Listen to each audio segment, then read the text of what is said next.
Hora de Saúde. Oferecimento Oncológica do Brasil, Centro Avançado de Ensino, Pesquisa e Tratamento do Câncer. Macedo Hospitalar, tradição em tecnologia presente nos melhores hospitais da Amazônia.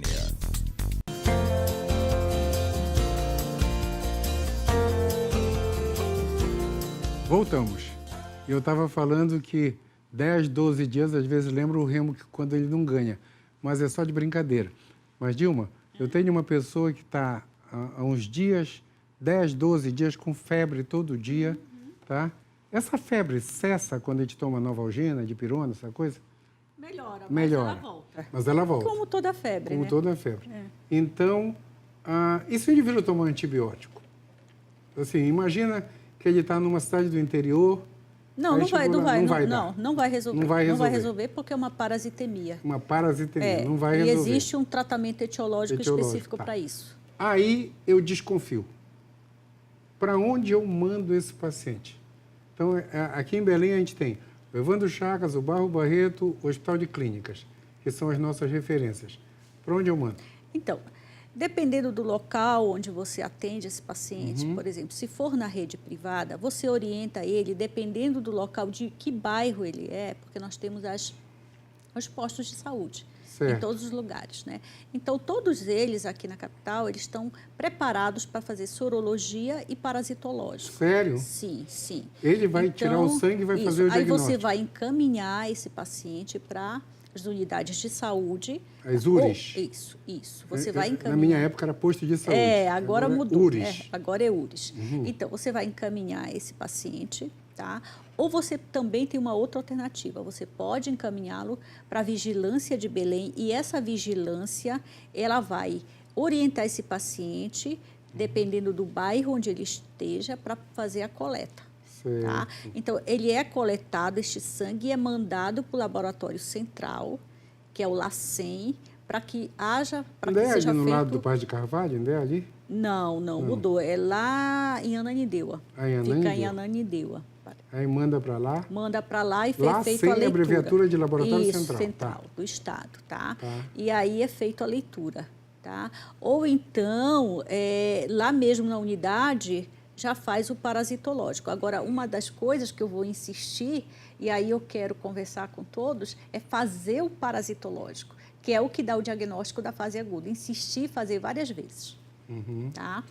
Tu está falando isso para a população ou para o pessoal do laboratório? Para todo mundo? Para todo mundo. Insistir em fazer... Insistir para fazer o parasitológico. Tira o sangue, coloca na lâmina e vai olhar. Isso, assim? Tem vários tipos de parasitológico, dependendo do tempo de infecção.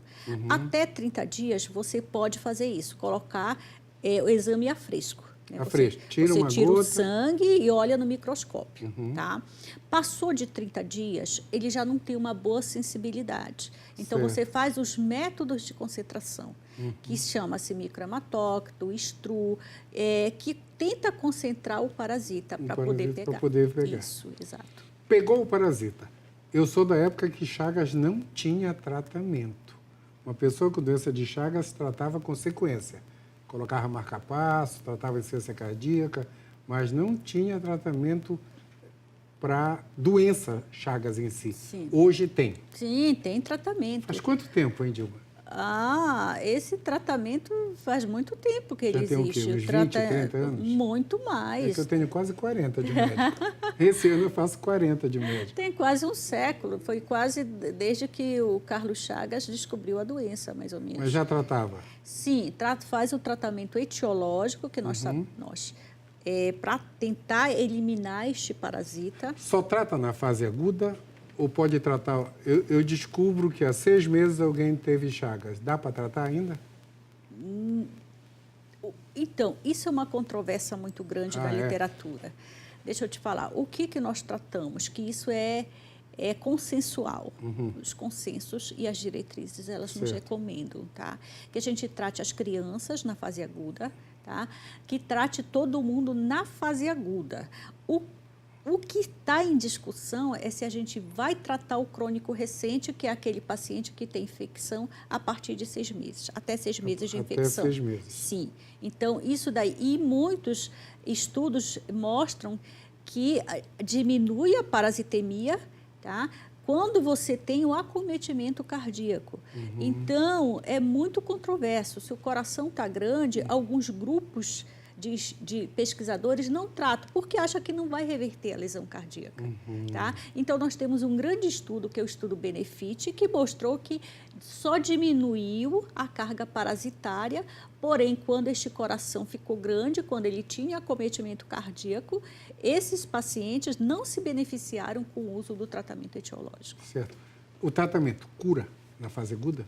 80% só. 80%. Este é o grande problema. Por quê? Porque você trata... Uma pergunta, o governo dá o remédio? Sim. Então... É o LAFEP, o laboratório LAFEP, que através do Ministério da Saúde distribui para as estaduais de todo o Brasil. Certo. Tá? E nós temos também, a nível de mundo, a OPAS, que distribui para o mundo todo. Para o mundo todo. É comprimido? Tá? Isso, é comprimido. Nós temos agora a fórmula pediátrica. Benzonidazol pediátrico. Só que o problema do benzonidazol... É o nome do remédio, benzonidazol. Benzonidazol. A gente tem o benzonidazol e o Unifurtimox. Só que o Unifurtimox, ele é importado, tá? Então, o nosso acesso é para o benzonidazol. Nós temos experiência mais com benzonidazol, só que é um fármaco que dá muitos efeitos colaterais, reações que a gente chama de reação adversa. Náusea, o que é isso? vômito, diarreia ou não? Coisas mais graves. Mais graves? Muito mais graves. Ele dá neuropatia, eu tenho paciente que já ficou paraplégico, tá? Ele por causa do remédio? Exatamente. Muita lesão de pele graves, lesões de pele graves. Então, na verdade, isso é muito discutido, porque a indústria farmacêutica, ela não tem, assim, não tem apoiado tanto para a criação de novos fármacos, entendeu? Não é como estatina, que tem uma Isso, cada... porque é uma doença negligenciada. Então, por exemplo, só para você ter uma ideia, recentemente, ano passado, que o FDA, ele aprovou o benzonidazol. Aprovou. Passado, isso. Por quê? Você vai me dizer por quê. Sabe quanto custa um benzonidazol lá nos Estados Unidos? Mais ou menos $100. Caro. $100? Por quê?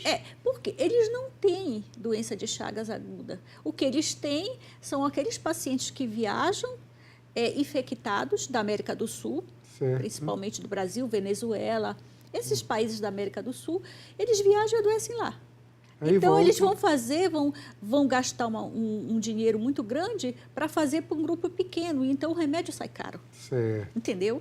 Mas aqui é totalmente diferente. Aqui o governo dá porque nós temos é endêmica, né? Mas o que tu falaste, a indústria não está muito interessada nisso, né? Não... É tipo alguns remédios para hipertensão também. Pois é. O pessoal não está interessado Isso. porque é muito barato. Muito barato. Dilma, eu próprio não acreditava Sim. na transmissão oral. Eu lembro que a gente Sim, conversou isso várias vezes. Eu já vinha pronta, eu sei disso. Agora eu acredito, tá? Não acredita? Acredito. O Bernardo me convenceu, tá? Me convenceu, me deu uma aula e outras pessoas com que eu conversei. Agora eu acredito. Mas já tem trabalho sobre isso? Sim. Tem? Sim. Você tem inúmeros trabalhos e foi ótimo você ter colocado isso aí, certo, porque eu vou te trazer uma informação recente, tá? Então, nós temos uma parceria, o Barros Barreto, com a Fiocruz, tá? E a pesquisadora, ela acompanhou alguns pacientes durante o nosso atendimento no ambulatório. Tá? Lá no Barro Barreto. Isso. Só que ela é a chefe do laboratório do Timo, na Fiocruz, a doutora Juliana de Meis. Certo. Então, ela começou a observar que os nossos pacientes inchavam o rosto na fase inicial. Né? Geralmente dá febre, mas dá inchaço no rosto e dá aqueles outros pródromos, né? Dor de cabeça, palpitação, essas coisas esses sintomas de doenças infecciosas, tá? Aí, o que ela fez? Infectou o ratinho. Foi lá para o laboratório e fez um estudo experimental. Tá? O que ela observou? Isso foi muito interessante. Por quê? Porque quando ela infectou os ratos, o que aconteceu? Muitos parasitas nem chegaram no tubo digestivo. Eles foram invadiram a mucosa oral da boca e se colocaram no sistema nervoso, tá? Como que ela viu isso? Por marcadores, tá? Como se fosse uma cintilografia que ela fez, tá? E aí, os que migraram para o tubo digestivo e invadiram a mucosa gástrica, esses foram os que tiveram acometimento cardíaco, isso no ratinho. Tá? E aqueles que migraram por aqui pela mucosa oral, que é a mucosa da boca, tá? O que aconteceu? Foram os que tiveram infecção sistêmica grave. Isso se reproduz, quando eu falo se reproduz, é porque é muito semelhante, isso foi semelhante com os nossos achados dos nossos pacientes, ou seja, a nossa prática médica. Ou seja, o indivíduo come um alimento que está contaminado, começa na boca. Exato. Começa na boca. Isso. A gente não tinha nem ideia de não que tinha muitos nem não tinham. ideia. Muita gente não... Na época, tu sabes disso, a gente conversou, sim. Eu dizia assim, mas ninguém provou que resiste ao suco gástrico, né? Então, aí... Porque as pessoas que estão nos assistindo, deixa eu explicar. O estômago da gente tem um líquido lá que a gente chama suco gástrico. Se a gente colocasse o dedo lá dentro e puxar, a gente vem sem dedo, porque a acidez é muito grande. Então, a gente come um monte de bactérias todo dia por aí e passa no estômago e morre. Então, a grande pergunta é, será que não mata o Chagas? E a gente ficava em dúvida. Por que alguém toma açaí? Por que alguém toma suco de cupuaçu? Por que alguém toma suco de cana? Ou come algum outro alimento contaminado e pega Chagas se o estômago mataria? E aí, o que eles descobriram? Essa Dilma está dando uma informação para a gente quase zero. Na boca, ele já começa a entrar na gente, passa pela mucosa, que ela falou, é a pele do lado de dentro da... Assim, mucosa é a pele do lado de dentro da boca, essa parte do olho, essas coisas. Então, quando a gente come, quando a gente está mastigando, o bichinho já entra já passa para o sangue da gente. Exatamente. Fantástico essa pesquisa. E aí, muitos... Vou pedir desculpa para todo mundo com quem eu discuti sobre Chagas oral. Desculpem, tá? Desculpem. O Alexandre Herculano dizia assim, eu não me envergonho de corrigir e de mudar as minhas ideias e opiniões, porque eu não me envergonho de raciocinar e de aprender. Então, desculpa o pessoal com quem eu discuti sobre Chagas oral. Dilma, continua. Show.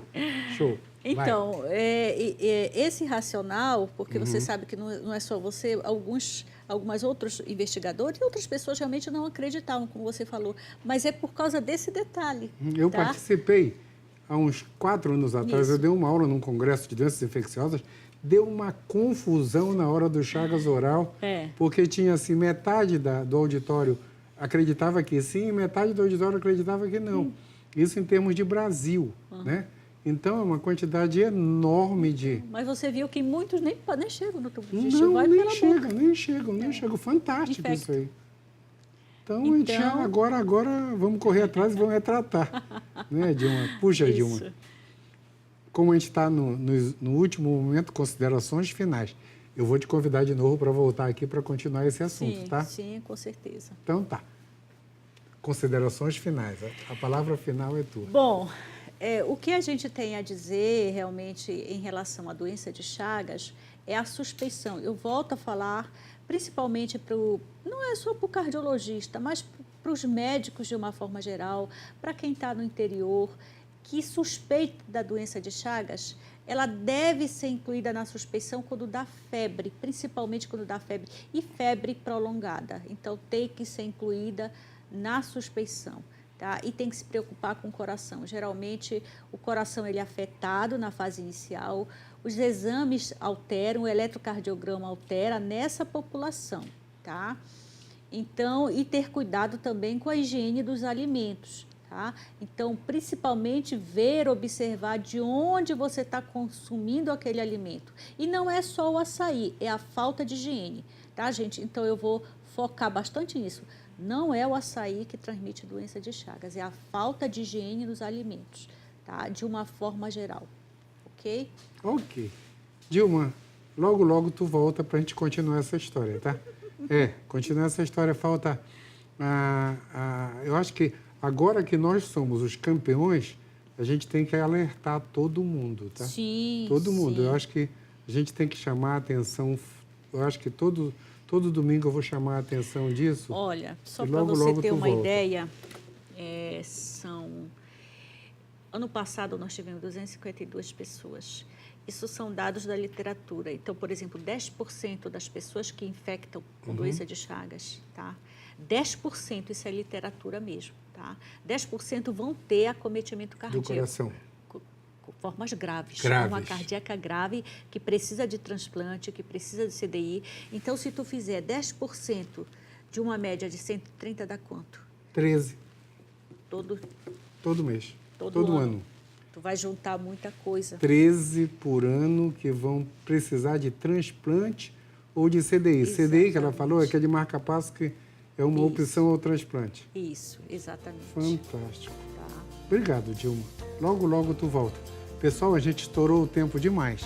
Uma semana abençoada para todos e até domingo que vem. Hora de Saúde. Oferecimento Oncológica do Brasil, Centro Avançado de Ensino, Pesquisa e Tratamento do Câncer. Macedo Hospitalar, tradição em tecnologia presente nos melhores hospitais da Amazônia.